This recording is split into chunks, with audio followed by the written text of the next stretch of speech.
Hello, Madison. It's Mr. Hirsch, one of your ML coordinators here at Madison High School. Just wanted to take a minute to show you how to fill out your ELL elevation forms. First thing you're going to do is go to clever.com. Once you go to that, you have the login as teacher on the top right there. So you're going to log in as teacher. Hopefully it'll give you this login with Active Directory. If not, make sure to put Madison High and you have San Diego. Make sure you have that login with Active Directory and our district logos on the top.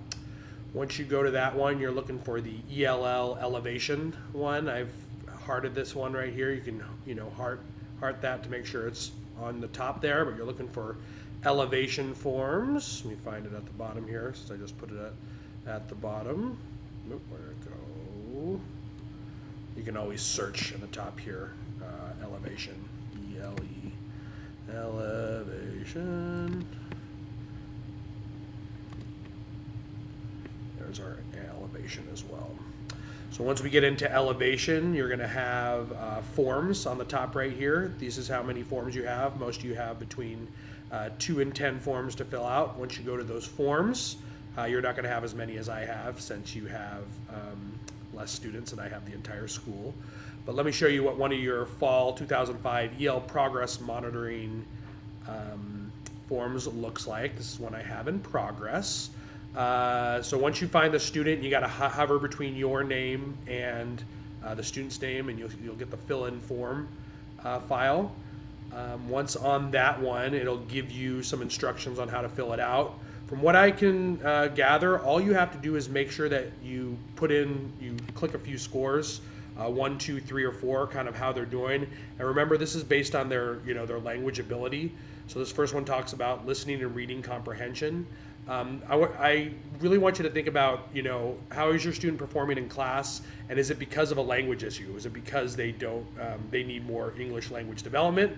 A lot of the comments that I usually put in will mainly say for this first one, I selected, student is at a level 3, but the student's primary language is English. He can ask and answer grade level questions with fluency. So if the student is, speaking mostly English in class, we know they're speaking mostly English outside of school, it's probably not a language issue. So I encourage you to put things like student performance is based on work completion, or student performance is based on lack of focus, not necessarily a language issue. That's kind of what this form is doing. So you have one for receptive skills, comprehension, interactive type. I'm not quite sure if you have the same ones. There might be an IEP accommodation in there. Most of you have co-teachers or collaboration support. You have a para in your class, so you might want to put that in there. So for example, student has an IEP, case manager, special education services. If the student doesn't have an IEP, I don't think they're going to have this one on there. And then obviously you're going to put what class that they're in. I put English language development because I have them. Most of your students are either in my class, in my first, third, or fourth period class, or Cindy Zalton's 5th period class. But obviously, if you're in a math class or a science class, you mark what that is, and let them know if they can access that grade level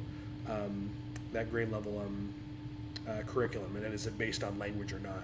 Once you get to the bottom, once all the things are clicked in, pretty sure I don't think you have to fill in all these comment boxes, but you got to make sure all these ones are clicked. Once you get to the very bottom, it asks for a recommendation. Are they making progress? Do they need, or is there no additional support needed? If their ELD is fine, and like I said, their main language is English, you're probably going to say making progress. If they are very quiet in class, tell us that they're not speaking a lot. I'm not quite sure what their language ability is because they hardly raise their hand, or they hardly speak with partners when they're in class. Let us know that. You could say, no progress needed. If you do see that they're speaking mostly a different language in class, then, obviously they're still going to need the ELD support. And then if they're making progress, you don't need anything in here, but, I did put a goal in here for students that do need the support. Students will pass all the general education reading and writing assignments by this semester, or they'll be able to read all the questions and pass them. That is kind of a goal that goes along with our not progress.